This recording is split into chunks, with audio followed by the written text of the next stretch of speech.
दोस्तों नमस्कार। आप देख रहे हैं नजरिया भारत का और मैं हूं कौशल सिंह। आज भारत की शिक्षा प्रणाली और न्यायपालिका के बीच एक ऐसा धमाका हुआ है जिसने दिल्ली से लेकर पूरे देश के बौद्धिक गलियारों में हलचल मचा दिया है।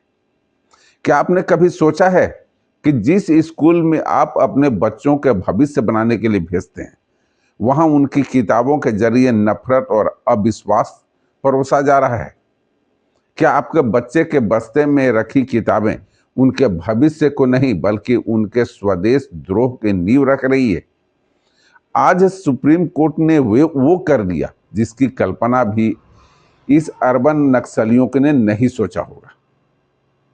आज अदालत में चीफ जस्टिस की बेंच के सामने जब एनसीईआरटी का काला कच्चा चिट्ठा खुला तो सॉलिसिटर जनरल को हाथ जोड़कर माफी मांगनी पड़ी। सोचिए, जिस किताब से आपका बच्चा न्याय जस्टिस की परिभाषा सीखता है, उसी किताब में लिखा है भारत की अदालतें भ्रष्ट है। आखिर ये बच्चों को सिखाना क्या चाहते हैं? बच्चों की नींव किस प्रकार की रखना चाहते हैं?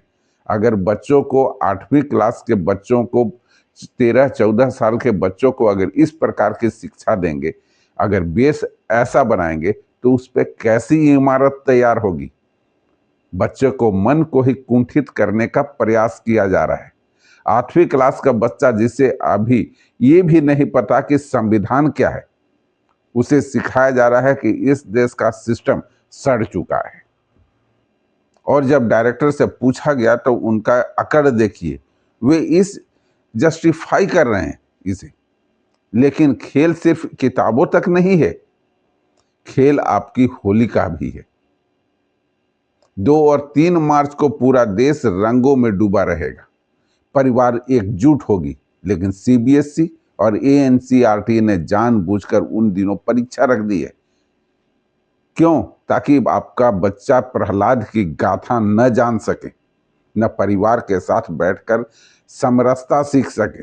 मोदी जी परीक्षा पे चर्चा करते हैं, संघ पंच परिवर्तन की बात करता है, लेकिन ये सिस्टम के अंदर बैठे लोग भारत को भारत नहीं बनने देना चाहते। अगर कुछ मिनट में मैं इस पूरे नेक्सस को बेनकाब करता हूं, मीरा नायर से लेकर आईएसबीएन के फर्जी बारे तक और सुप्रीम कोर्ट के उस आदेश तक जिसने एनसीईआरटी को लंका लगा दी। बने रहिए मेरे साथ। आज माननीय सुप्रीम कोर्ट ने एनसीईआरटी की एक किताब पर जो रुख अपनाया है, वो भारत के इतिहास में पहली बार हुआ है। क्या लिखा था आखिर उस किताब में? क्यों सॉलिसिटर जनरल को कोर्ट में माफी मांगनी पड़ी? और क्यों हमारे त्योहारों के समय ही बच्चों की परीक्षाएं रखी जाती हैं? आज इस अर्बन नक्सलियों के उस नेक्सस को बेनकाब करेंगे। जी हां, आप सही समझ रहे हैं, क्योंकि यह सोची समझी साजिश के तहत ही हमारे बच्चों को डिस्टर्ब करने की कोशिश की जा रही है। पहले तो उन्हें किताबों में ऐसी बातें लिख दो कि उनके दिमाग में ही अंदर तक जहर घुल जाए, और समाज में कुछ अगर पर्व त्योहार के नाम पर बच्चे खेल कूद करके अगर कुछ नया सीखने की कोशिश करते हैं तो उन्हें उस दिन वैसे कार्यक्रम में उलझा दो कि बच्चे अपना समाज से अलग हो जाएं। यह एक सोची समझी चाल है, भारत के जड़ों को खोखला कर रहा है। मुद्दा शुरू होता है कक्षा 8 की किताब से। कल्पना कीजिए, एक 13 साल का बच्चा नागरिक शास्त्र पढ़ रहा है। किताब में लिखा है भारत की न्यायपालिका भ्रष्ट है।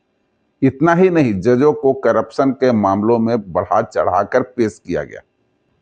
आप एक बच्चे के मन में देश के सबसे भरोसेमंद संस्थान के प्रति जहर घोल रहे हैं। मुख्य बिंदु जो आपको जानने चाहिए, रजिस्ट्री ने एनसीईआरटी के डायरेक्टर को नोटिस भेजा। देखिए, उन्होंने प्रेस कॉन्फ्रेंस में इसे जस्टिफाई करने की कोशिश की। आज सॉलिसिटर जनरल का कहना पड़ा कि साहब दोबारा ऐसा नहीं होगा। लेकिन कोर्ट ने क्या कहा? कोर्ट ने कहा हम उन लोगों का नाम चाहिए जिन्होंने इसे लिखा है, जिन्होंने इसे अप्रूव किया है, उन्होंने इसे पब्लिश किया है। यह सीधे सीधे corruption of court, contempt of court यानी अदालत की अवमानना का मामला है। यह खेल सिर्फ एक किताब का नहीं है, यह सोची समझी साजिश है। आपने स्लम डॉग मिलेनियम देखी होगी। एक बच्चा संडास में कूद जाता है और पूरी दुनिया में भारत की ऐसी छवि दिखाई गई है जैसे हम सिर्फ गंदगी में रहते हैं।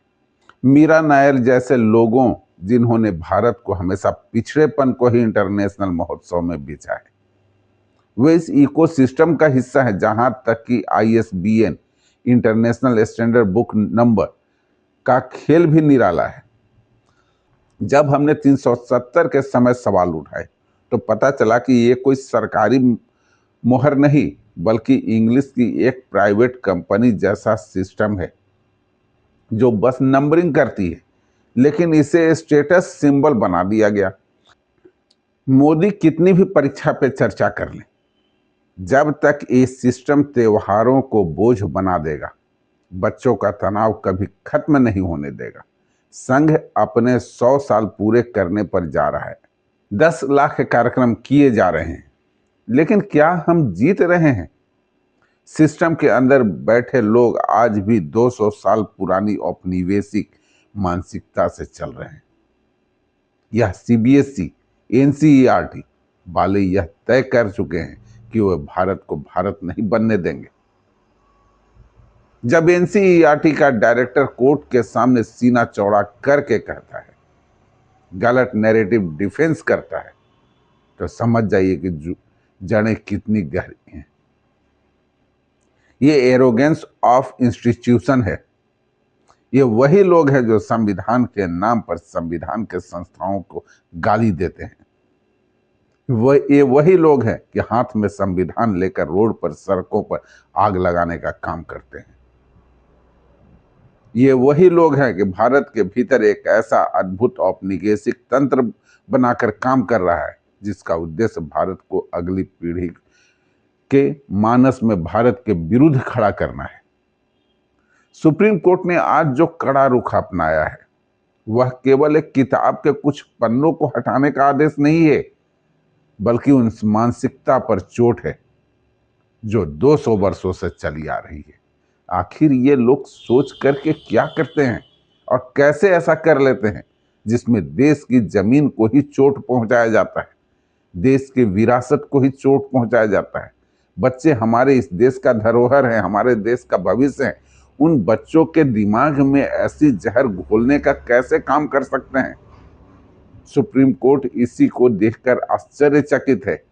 जब NCERT के डायरेक्टर अदालत में यह कहता है कि जुडिशियरी को भ्रष्ट बताना जस्टिफाइड है, तो यह उनकी व्यक्तिगत राय नहीं बल्कि उस पूरे इकोसिस्टम को एरोगेंस में है, जिससे लगता है कि वो देश को भाग्य विधाता है। वे बच्चों को क्रिटिकल थिंकिंग के नाम पर इंस्टीट्यूशन हेट सिखाता है। राष्ट्रीय स्वयंसेवक संघ और देश के वर्तमान सरकार जिस पंच परिवर्तन की बात कर रही है उसमें सामाजिक समरसता और परिवार प्रबोधन सबसे महत्वपूर्ण स्तंभ है। लेकिन यह स्तंभ कैसे मजबूत होंगे जब बच्चों को उनके सबसे बड़े सामाजिक त्योहार में ही काट दिया जाएगा? होली केवल रंगों का खेल नहीं है, यह भेदभाव मिटाने की सबसे बड़ी प्रयोगशाला है। जब स्कूल जानबूझकर होली के दिन या उसके अगले दिन कठिन परीक्षाएं रखते हैं तो वे एक बच्चों के मन से अपने ही धर्म और संस्कृति के प्रति तनाव पैदा कर देते हैं। आपको क्या लगता है कि सुप्रीम कोर्ट के द्वारा किया गया इस प्रकार का सख्त कार्रवाई सही है? बिल्कुल सही है। इससे भी ज्यादा सख्त कार्रवाई होनी चाहिए, क्योंकि जनता को इसका विरोध करना ही चाहिए। सुप्रीम कोर्ट ने आज देश की एक बिगड़ती हुई व्यवस्था को संभालने की कोशिश की है, क्योंकि इनकी जड़ें जो देश को खुरच खुरच कर नष्ट कर रही थी, उसे बचाने के लिए सुप्रीम कोर्ट का आगे बढ़कर इस प्रकार कदम उठाना बहुत ही जरूरी था। इसके लिए मैं सुप्रीम कोर्ट के जजों का मैं बहुत बहुत धन्यवाद करता हूँ कि बिगड़ती हुई देश को बर्बाद करते हुए ऐसी व्यवस्था को उन्होंने कम से कम पहचान तो लिया। अगर पहचान हो गई है तो मेरा सुप्रीम कोर्ट से नम्र निवेदन है, करबद्ध निवेदन है कि उन्हें अवश्य सजा दी जाए। और ऐसी सजा दी जाए जो एक मिसाल बने, क्योंकि ये वे एक बार माफी लिख करके आएंगे, फिर पीछे से वही काम करने लगेंगे। उनकी यही मानसिकता बन चुकी है। माफी जब पकड़े जाओ माफी मांग लो, जब पकड़े जाओ माफी मांग लो, फिर पीछे से जाकर फिर वही काम करो। अगर आपको हमारा यह विचार पसंद आया, विश्लेषण पसंद आया, तो चैनल को सब्सक्राइब करें, वीडियो को लाइक करें। फिर मिलते हैं नए अंक में, नए विषय पर चर्चा करेंगे। तब तक के लिए अनुमति दें। जय हिंद, जय भारत, धन्यवाद। रंग